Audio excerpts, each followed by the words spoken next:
pro gamer from I was gonna say Slovakia, but that's not right. He's from Serbia. And Arthur from former team Slayers. Yep. Korean. And here, in the top left corner of the map, we have in the ghastly pink trunks, that Slovakian player from Extreme Supremacy. I looked it up. It's Beastyqt. Oh, it's not... Okay, so you did make up that other thing. Okay, in the bottom right corner of Desert Tech, from former team Slayers, currently teamless. So, well, we'll see if that's true now for the question of Beastyqt. It is Arthur. Arthur, the first Monday Night Starbow he played in, he didn't drop a single map and beat Spare, another Korean pro gamer, 3-0 in the finals. That's Arthur. No, actually, he did drop one game, I think. So, yeah, and the thing about Arthur, though, is that this tournament for him started at 4 o'clock at night, or early morning. Wow. So, we might see some cheese.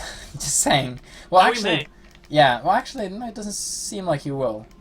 But he was aware of the time zones. I made sure all the Koreans were very much aware of the time zones, because this is a European friendly event. We haven't really, you know, this isn't tailor fit for Korean players. We love it when they come, of course, but this is tailor fit for European players. So, but they can stay up all night and play, it seems. So that's awesome.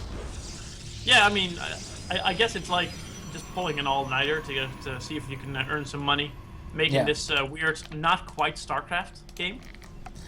And I'm pretty sure Arthur is a Brood War player as well, or used to be one, because he's picked up this game incredibly fast. But what's interesting to see, though, is that he actually has been doing some stuff that is much more Starbow specific, and he's not just relying completely on his Brood War knowledge. Which I like. I always like that. I mean, it's always a little bit sad to see when a player gets trumped, because the build he's doing, which is clearly Brood War style, isn't really holding up as well against some of the changes that Starbow brought. No.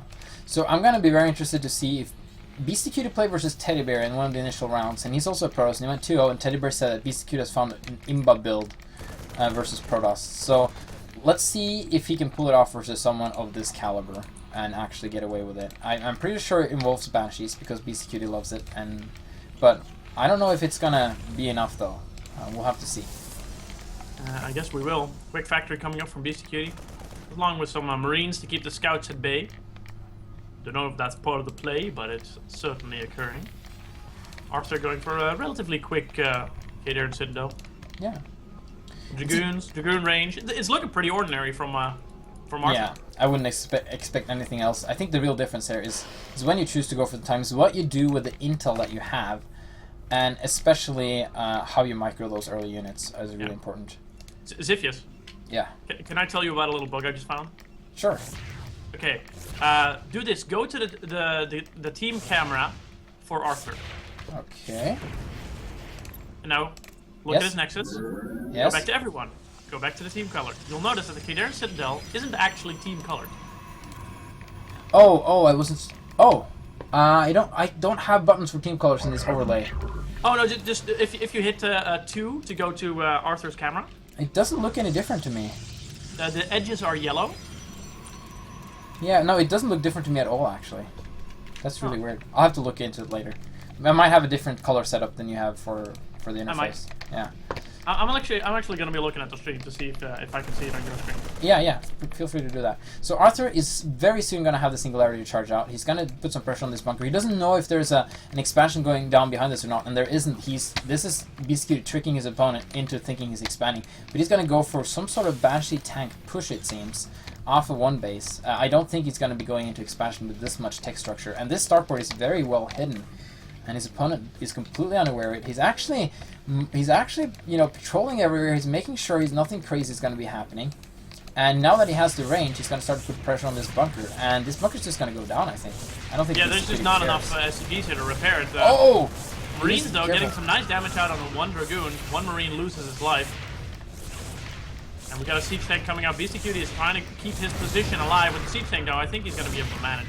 Yeah. Now here comes the first Banshee. Let's see how it fares.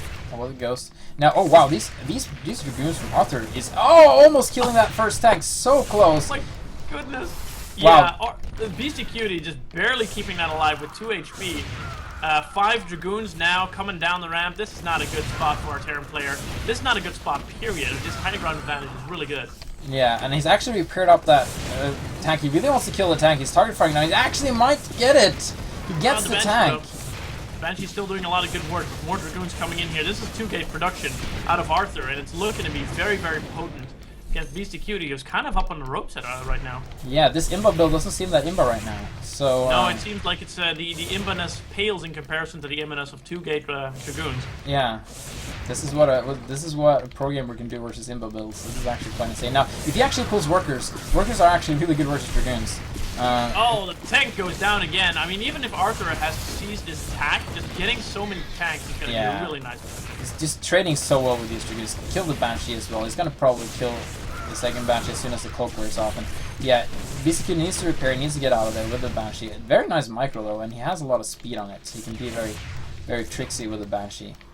Yep, very nimble unit. It is, of course, getting out of range until cloak is done. And focusing on the weaker Dragoons every single time.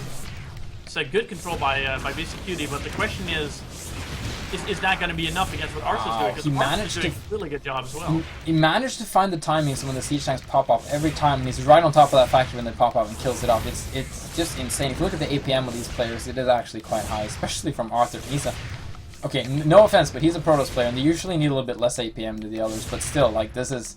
Yeah. Oh, he's gonna trap them with the workers though. That's nice. He needs to target down the Banshees. Oh, they cloak, so he's just gonna have to kill workers for now until the cloak wears off. This was a very nice trap from Beastyqt. Fire from the Banshees on the different units, not really focusing.